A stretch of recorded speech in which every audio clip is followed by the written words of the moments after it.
Welcome to Colonize the Ocean podcast, where we discuss oceanic colonization, exploration, and education with your hosts Adam Jewell and Brendan Traxler.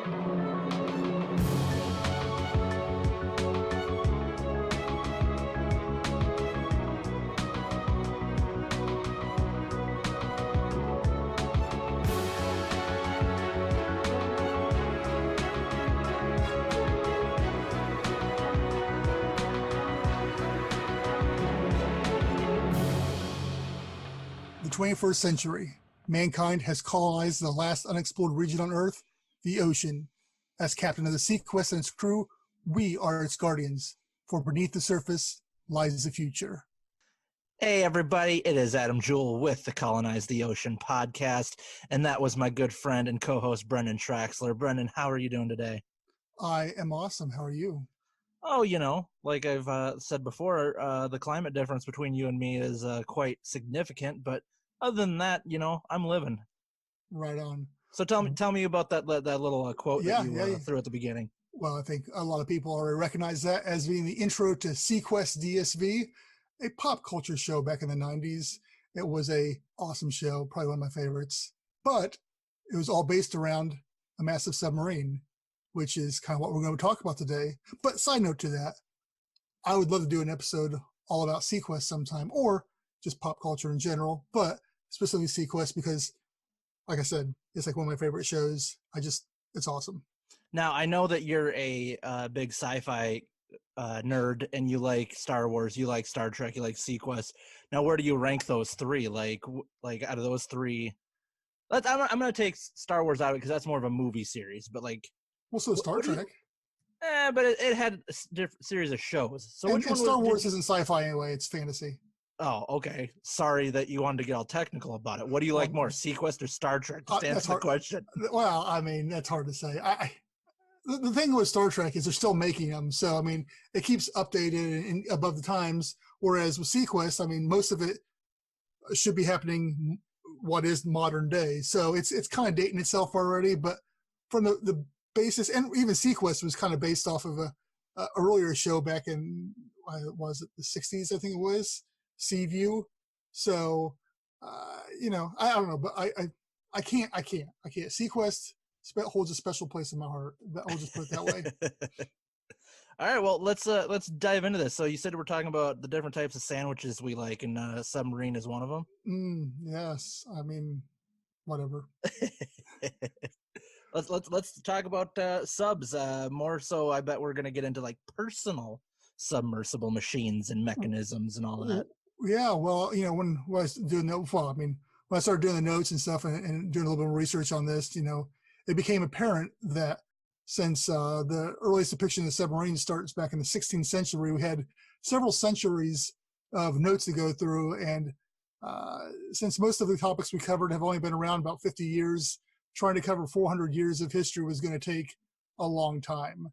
So I said, let's just skip forward to pertinent information and discuss modern day submarines and just really go from there. When people are talking about submarines, often a lot of people, the first thing I think of is the naval submarines from around the world. And really when you start thinking about naval submarines, they are mobile underwater habitats. They produce their own oxygen and water. They produce their own power because most of them are nuclear generated. They can go for months at a time. And the only thing that stops them is the ability to hold and maintain food. So, I mean, really, when you get thinking about it, if you had the money to go get an old nuclear sub and convert it to an underwater habitat, you could do that. I mean, the private renovation costs and the fact there are no windows and stuff along those lines, so you have to run your renovation and stuff. It probably costs you more in the long run than just building your own habitat. But that being said, the technology in one of them is pretty much what you need to have an underwater habitat. Well, and I can't imagine that buying a nuclear submarine is easy to do, if at all possible. I mean, I know that you used to be able to buy diesel submarines from like Russia and stuff along those lines, but yeah, nuclear probably not. But still, same basic principle. Though, I guess if you retrofitted the diesel to like electric or something along those lines, it might still work. But I think we're missing the point at this point in time. Absolutely. And I'm sure we're going to be talking more so about, the kind of like the future and I guess the technology of submarines. And like you were saying, when it comes like to military grade submarines, one of the interesting facts about the military grade submarines that I've recently learned about, because one thing about this podcast is you're the brains and I just try to help move along the thing. I have the romantic voice that everybody loves, but you're more so got all the information. But I did learn something that, military submarines is that most nations that, are coastal nations, that have access to bodies of water have nuclear powered submarines with ballistic capabilities, mainly to deter from nuclear war and all that, because most of them are so stealthy that they don't even recognize when there is another submarine literally feet from them. Back in I think it was like 2012 or so, not too long ago, a UK sub and a French submarine actually bumped into each other because their technology allows them to be so stealthy that they physically don't even know they're right next to each other.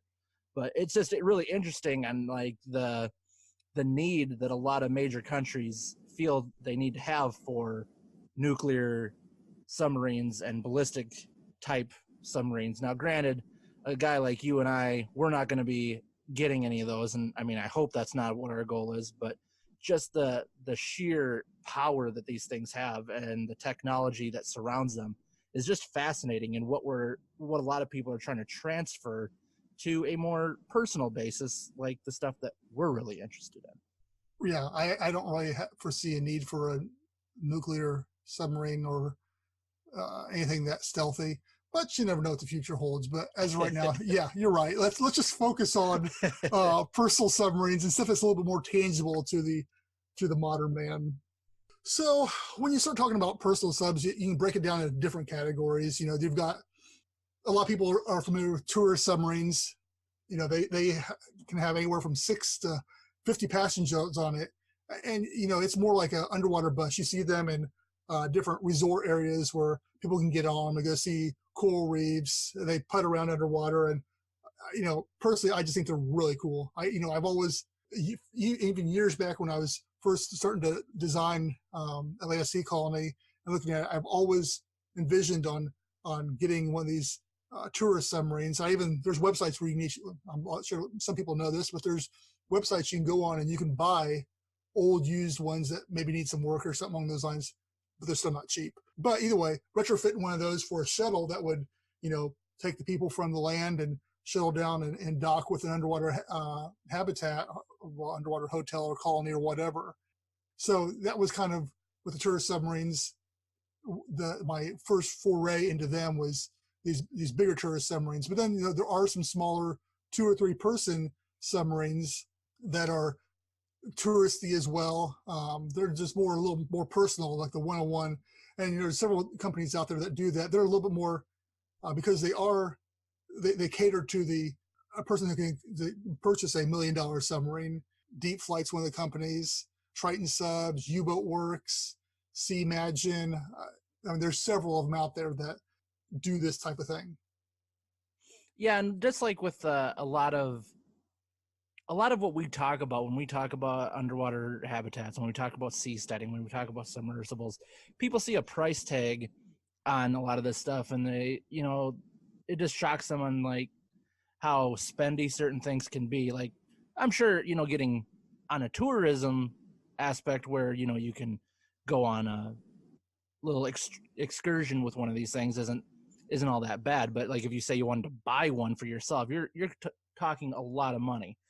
But me coming from a manufacturing background, people have to understand that as of right now, I mean, there's not a huge demand for every single person to own a personal submarine, just like they're, like most people own vehicles or cars, trucks, whatever.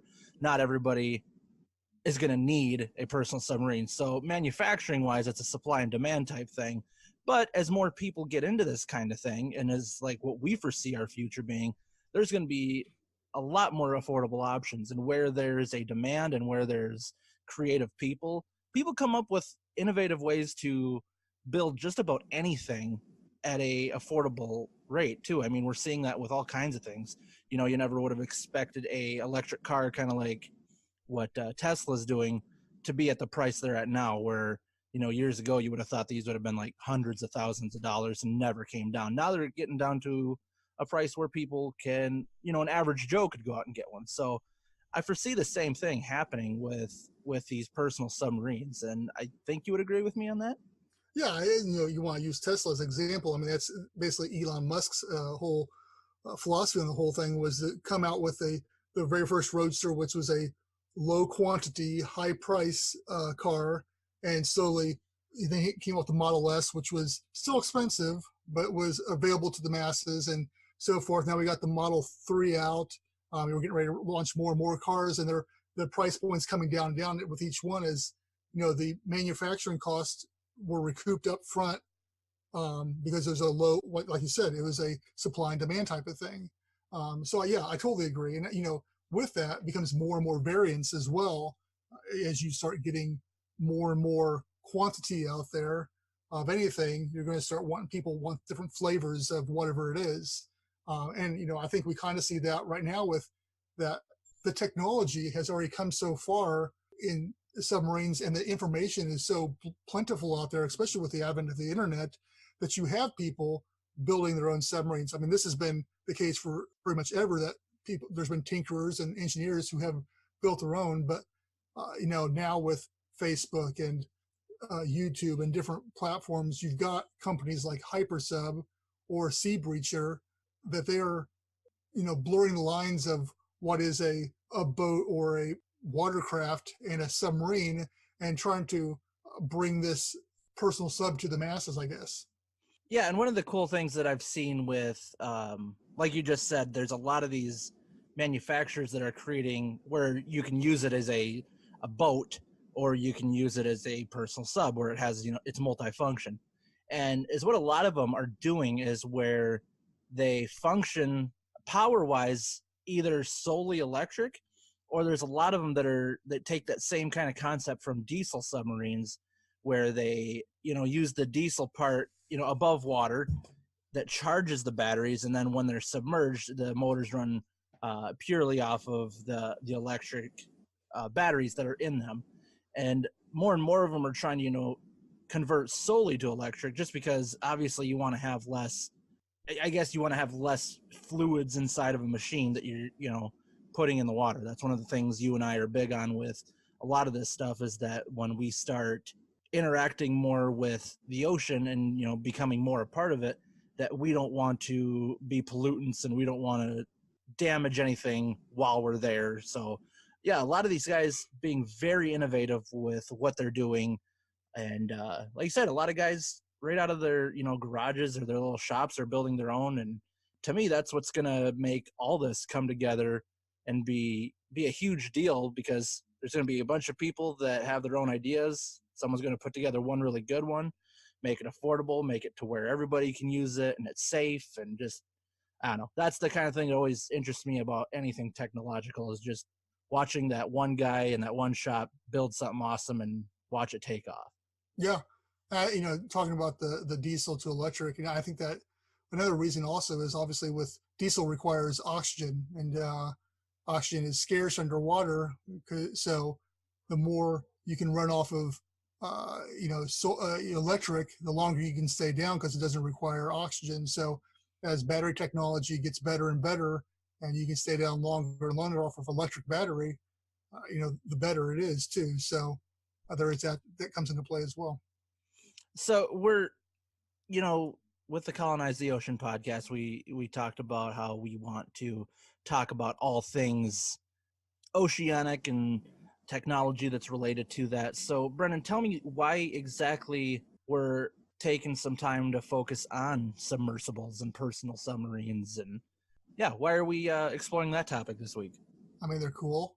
I mean, they are. Reason number one. Okay, yeah, they're cool. No, but I mean, I think there's a bunch that you can break. Once again, you can break it down into a bunch of different areas. You know, the underwater exploration aspect is, you know, one of the driving forces behind underwater colonization is being under the water, being able to observe what's going on, just to be submerged in it. And that's kind of what a big portion of submarines is for, is the exploration of the oceans. And currently, if you're really going to go deep, you're going to be in a closed, compact bubble attached to some weights and some motors, diving underwater to see what's down there.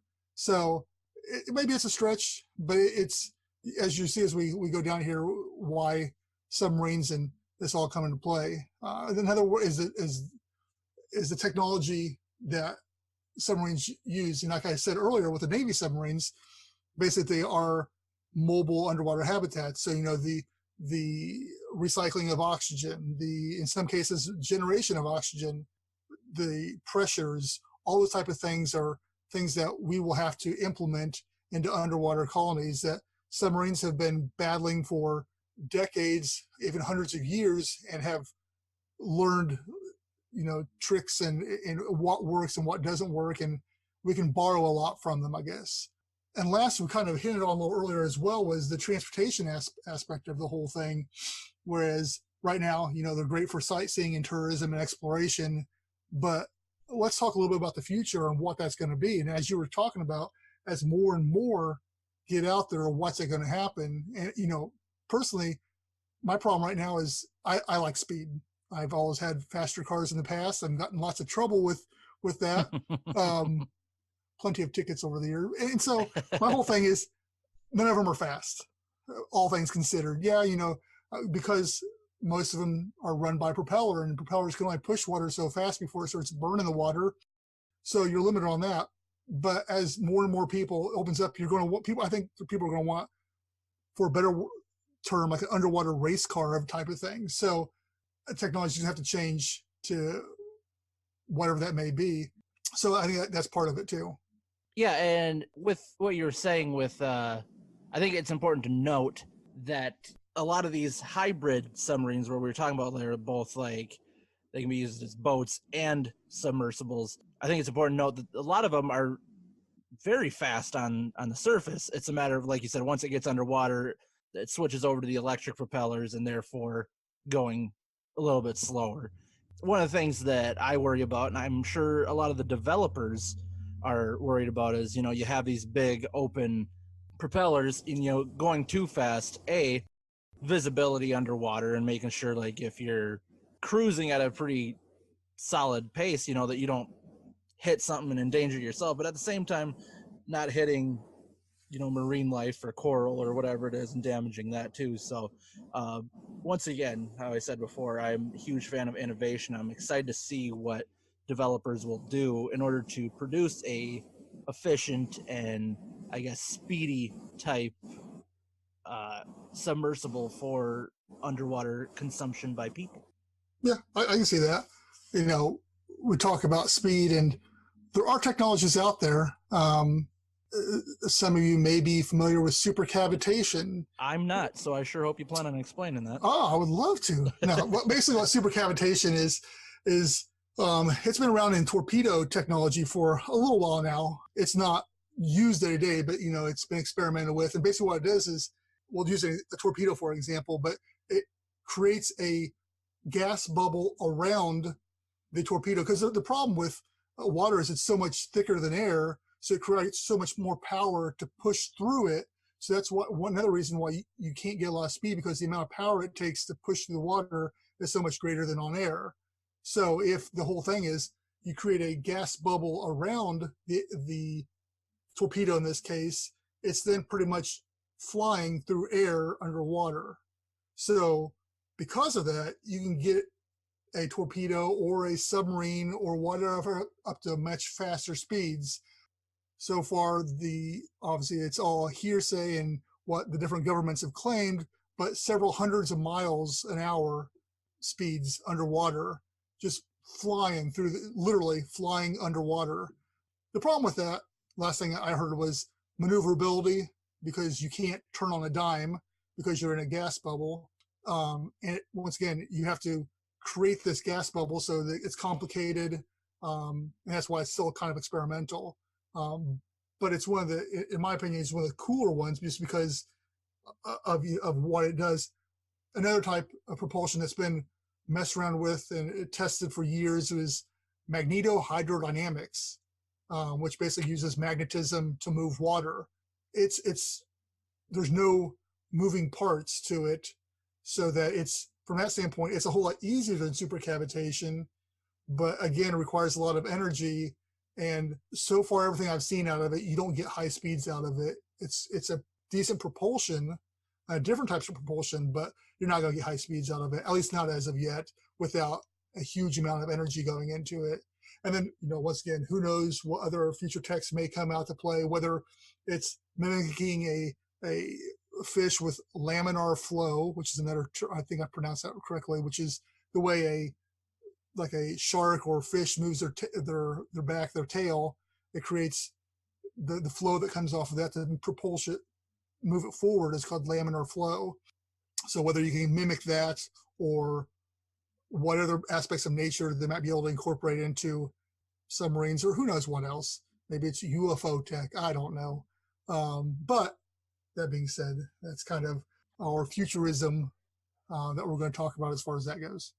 Yeah, and we keep saying this over and over, but the more that people are involved in underwater, exploration, underwater technology, underwater colonization, whatever it may be, the more we're going to be able to figure out. When you only have a small group of people, working on these technologies, the development doesn't come out as fast. So, one of our missions with Colonize the Ocean, the podcast, and with our Atlanta Sea Colony project is just to get people interested in the underwater technology and just trying to get more people, promoting it and getting more technology advancements and just, whatever we can do to make things easier and safer and more efficient for underwater exploration. Yeah, and that's part of the reason why I wanted to start this podcast, was because when I started looking around, there's several podcasts on like scuba diving and good diving space, but there was nothing really that at least I could find really diving into the tech of underwater, and especially when it came to colonizing the ocean. The only closest thing was the seasteading podcast, and it hadn't done anything for quite a while. And they started up right around the same time that we started talking about doing our podcast too. So, I mean, it's great that there's another one out there doing it. But what differentiates us is we're talking about literally anything that deals with ocean tech. So I'm definitely not an expert at podcasts, but I saw a need there. And that's why I'm so grateful to have you, Adam, because you have done podcasts before and you can help corral this all together, and we can get this information out there and create a place where people can come and hopefully get a little bit of information out there. And we can get different people on the podcast to be talking about different areas they're experts in, or they have knowledge in, or have been part of too. Earlier, we were talking about, we mentioned a couple times that, especially with naval submarines, obviously they're submerged underwater habitats. So there's a lot that we can learn just from submarines when it comes to habitation and being able to live underwater. I guess I have a question for you, Brendan. One thing that will separate us from, well, I mean, there's going to be a lot of things that separate us from a military submarine, but one of the similarities is that we're going to be underwater, and we could, depending on the person, we could be there for a long time, except for ours is going to be voluntary. You're not going to be required to stay underwater, not at our places anyways. But one of the things they say they have issues with, and that I found interesting, and I'm going to go on a tangent, so hold on for a second, because Okay. When a crew is on a submarine, they're usually there for 77 days, and very infrequently do they get communication, because it's hard for, if they're submerged, it's hard for them to get information. So a lot of times, like, they don't get letters and emails and stuff like that very often, except for when they surface and they can catch a signal and all that. And one of the interesting things that I read is, like, when they do get emails and stuff, it has to be scanned before it gets to the crewman, because, say for example, a loved one passed away and that email was, or that information was sent to someone on the submarine, they're not going to tell that person because they don't want that to mess the morale of someone on a submarine. So I don't know, I just thought it was really interesting. And like, you have to, I don't know what's the word I'm looking for, be able to deal with no communication, close quarters, and just really being isolated for long periods of time. So what would you take as stuff that would benefit us from that kind of situation, but what would we drastically do different? Yeah, to that point, I mean, even recently in our comments on the Atlanta Sea Colony Facebook page, we had somebody bring up that exact point as far as the psychological aspects of being confined to an underwater habitat, and that was partially, Cousteau and the others back in the '60s. That's part of the thing they were experimenting was how humans adapted to, basically being trapped more or less in an underwater habitat for periods of time. There's always communication, unlike with, where you just pick up a phone and you can call up the land or whatever. And especially now with the internet, you got, video chat and all that kind of thing. So it brings the outside world a little bit closer, which I think definitely helps a lot. But at the same time, one of the keys is going to the ability to come and go as you please, is going to be key, or at least as on a regular schedule. So anything that we can do to make sure that people don't feel trapped and feel like there's no hope, because I mean, you got claustrophobia, you've got a plethora of different areas, psychological aspects that could come into play. And when you get underwater, just the fact that there's a bunch of water above you messes with people. So it's one of the things that has to be monitored, and it'll be curious. It's going to be a curious thing to see how people adapt over time as underwater habitats become more modern place and people start visiting them, maybe just to spend a night as in a vacation or a getaway type of thing. So yeah, it's an interesting topic, and one that there isn't a true answer to yet, just because everybody's different. Well, and here's the thing is, you are self-admittedly a lot more introverted than I am. So how long do you think you could be isolated, like in an underwater habitat? I mean, as long as I got like internet and stuff like that, I mean, I could go a long time. I mean, I could stick in another for quite a while. As long as I had a steady flow of food and internet, I don't know. I really don't. Even at that, I mean, I think everybody needs some level of human interaction every once in a while. Right. So once again, it's one of those things where knowing that I could come to the surface or people come visit would be okay too. But with me, I'd rather go to the surface so I can escape back to my underwater habitat when I wanted to.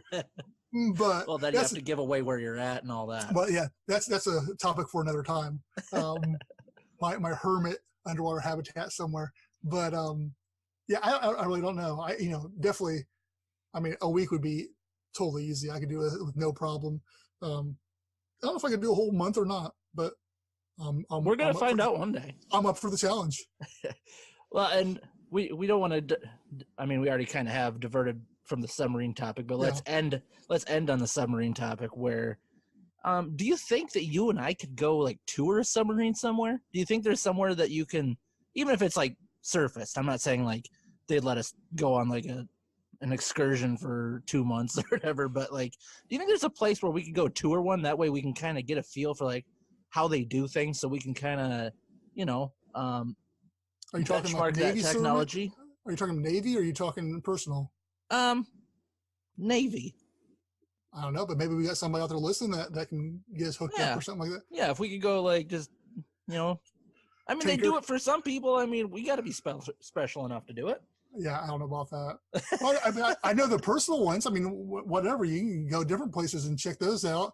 Take a ride on one. I mean, those are plentiful. You can go lots of different places and get on a personal one or a tourist sub or whatever. See, and that's the thing. That's why this is like such an important topic to us, is because the tourism ones and the personal ones, that's going to be beneficial for our projects, because, you're going to need that piece of equipment to get to and from. Well, you don't need it, but you're going to want your own submersible craft to get to and from your underwater habitat, where as like the Navy submarines, like you said, there's so much we could learn about being able to kind of live off the grid and the technology that it takes to do it. So, there's just a lot that we can learn from this and see the, hope to see the future in all this. Yeah. But at the same time, I'll play devil's advocate here a little bit and say that, I think that we don't necessarily need to tour a submarine to get that, where we've got, a lot of people that we can contact, or we know that, we got a bunch of people that follow us or that probably listen to this podcast that has that knowledge already.